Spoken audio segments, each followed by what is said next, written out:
You guys seem to really like my Arc Warlock build video, so today, Titans, I have one here for you, taking advantage of your new Arc aspect. With this build, you're going to be able to constantly have bolt charge be generated, be it your just abilities in general, and you're also going to have a load of fun with Hazardous propulsion, because you're going to be generating your class ability real fast, meaning you'll be able to spam those Exodus rockets. So let's first jump into Hazardous propulsion here, because it's the main exotic we're using with this build. For those who don't know, precision weapon hits load rockets, and activating your class ability fires them. So what this basically means is that whenever you deal precision hits or final blows with a weapon, you'll have a chance to load one rocket into your class ability. Using your class ability will then unleash all these rockets, and targets hit by the rockets take increased damage from all other rocket sources, be it rocket launchers and rocket sidearms, I believe, as well. So it's a very good exotic, and thanks to the brand new aspect, it got a whole lot better because class ability usage on Titan now actually has a purpose. That aspect being, of course, Storm's Keep, where you cast your class ability to grant a moderate amount of bolt charge stacks to you and nearby allies, and while behind your barricade, you and allies gain stacks of bolt charge over time, and your weapons can discharge maximum stacks of bolt charge. For those who don't know what bolt charge is, I made a separate video breaking all that down, but I'll do a quick version of that here. Basically, by doing things, you'll be gaining bolt charge, and then when you're at maximum stacks, which is 10, you'll be able to use your abilities to then summon a lightning strike at the location that your ability hit. Lightning strikes from bolt charge with certain artifact perks can do up to 90,000 damage per strike, which is way more than an ignition, so definitely worth using this episode especially.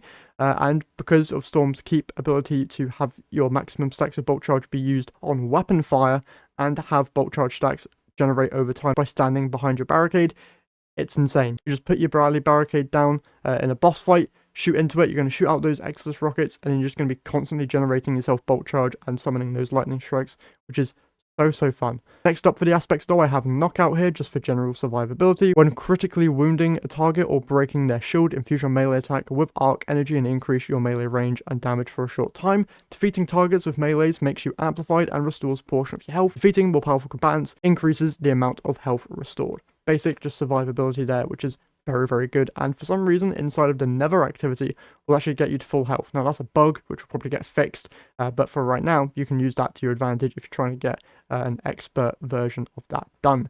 For the other aspects you could use, Touch of Thunder would be a good one if you pair it with Pulse Grenade, so you can generate yourself Ionic Traces. Ionic Traces will feed into all of your abilities, so you're able to get those back faster, and with certain fragments can also gain you stacks of bolt charge, so that's a good way to go if you don't want to use Knockout. Now for the general abilities here, I'm using Pulse Grenade, Rally Barricade, and Strafe Lift, but then I'm also using Ballistic Slam. I'm using this melee because it got a brand new perk added to it where I gain stacks of bolt charge based on the number of targets that I hit with Ballistic Slam. So you can run into a whole group of enemies, use Ballistic Slam on them, gain bolt charge, and thanks to Knockout also get some health back, which is very handy. Now for super wise, I'm using Thunder Crash, but you can also use Fist of Havoc, because I believe this thing did get a buff. I haven't tested if it's actually any good yet, so I'm still just using Thunder Crash because it's a whole lot more fun anyway. But if you're a Fist of Havoc enjoyer, you can also use that, completely up to you. Now for the fragments, first up, Spark of Volts. Finishers make you amplified and will grant you a stack of bolt charge, very handy for this build. Spark of Focus, after sprinting for a short time, your class ability regeneration is increased, feeds into your class ability, which will feed into your bolt charge and Exodus rocket spam.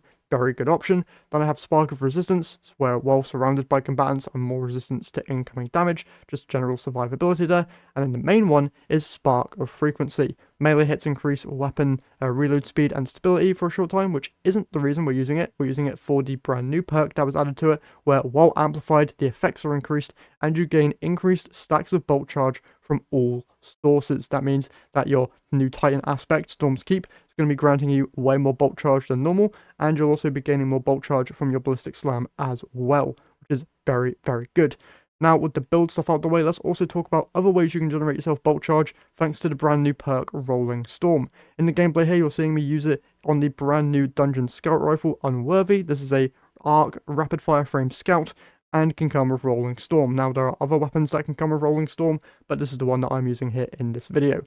Rolling Storm, for those who don't know, states that final blows will grant you bolt charge, and while amplified, final blows grant additional bolt charge, and if you get the enhanced Rolling Storm trait, you also gain increased bolt charge stacks when you have none. So when you're not amplified from this, one kill will grant you 3 stacks of bolt charge, and then while you are amplified, I believe you can get up to 4 stacks. Not 100% sure on that, but either way, you're going to be generating bolt charge literally so fast that it won't even matter. You're just going to be having 100% bolt charge up, and then you put down your rally barricade and you just summon the lightning bolts just from weapon fire, which is insane. Now, for the general mods and stuff, my Titan build isn't really all that great. The armor stats are all over the place, but for the general mods here, I of course have heavy-handed, so that my ballistic slime can generate me orbs of power. Then also have focusing strike, where I grant myself class ability energy whenever I cause damage with a powered melee attack, which is all very good. I then also have invigoration, where I reduce my melee cooldown whenever I pick up an orb of power, and then also reduce melee cooldown whenever I use my class ability. So everything just feeds into those two main abilities, so that I'm able to easily generate myself some bolt charge, which is just all around a fun time. Now, Tablet of Ruin Artifact is going to be very important if you want to make this build a whole lot stronger, because basically everything to do with Arc this episode is going to be worth using. In the final column here, you have Defibrillating Blast, where stunning a champion grants maximum stacks of bolt charge and triggers an arc bolt that heals you and jolts combatants that it damages. You also have Flashover, where while at maximum bolt charge, you also become amplified and lightning bolts deal more damage. This perk will allow your lightning bolts from bolt charge to deal over 90,000 damage, which is absolutely insane. Then you've also got things like De-Electric, which is very good, then also Overclock and Load, as well as Photonic Flare. Just basically have all of these equipped whenever you're using an arc build, and you're going to be doing so well for yourself. It's absolutely insane. The survivability, the damage, everything, it's just so good. And yeah, I believe that is everything for this build. Highly would recommend a weapon with Rolling Storm, or if you want to be on the Ionic Trace train, Cold Heart as well as Delicate Tomb are going to be good options for you there, because they passively generate you Ionic Traces, which can then feed into your bolt charge in case you want to use, maybe if you want to swap out one of these fragments. I believe there's a fragment here that states that Ionic Traces will grant you bolt charge. I can find that for you really quickly here. This one, Spark of Discharge. Arc weapon final blows have a chance to create an Ionic Trace, and collecting traces grants you bolt charge. This is a great one to slot in if you want to change it up a bit, and is very handy. Yeah, I believe that's everything. If you want to use this build, I'll have it linked down in the description via a dim link. I'll be sure to get that up as soon as this video goes live, if I remember. And yeah, that's everything. All the weapons, all the gear, everything I use for the subclass. Hope you guys enjoyed. Next, I'm probably going to be working on a hunter video, or a hunter build. I don't know if I'm going to do an arc build, taking advantage of the bolt charge stuff that is available, because honestly, arc this episode is absolutely insane. Or if I want to do a void subclass build, taking advantage of their brand new on the prowl aspect. Honestly, I feel like the build for that would just be constant invisibility, so if you're interested in that, I can work on that. Or I can go and do a arc, bolt charge, spam, something build for hunters there. So leave your thoughts on that in the comments down below, and whilst you're there, be sure to leave a like on this video if you have enjoyed, and subscribe to the channel if you haven't done so already. That's everything for me today, so hope you enjoyed, and I'll catch you all in the next one.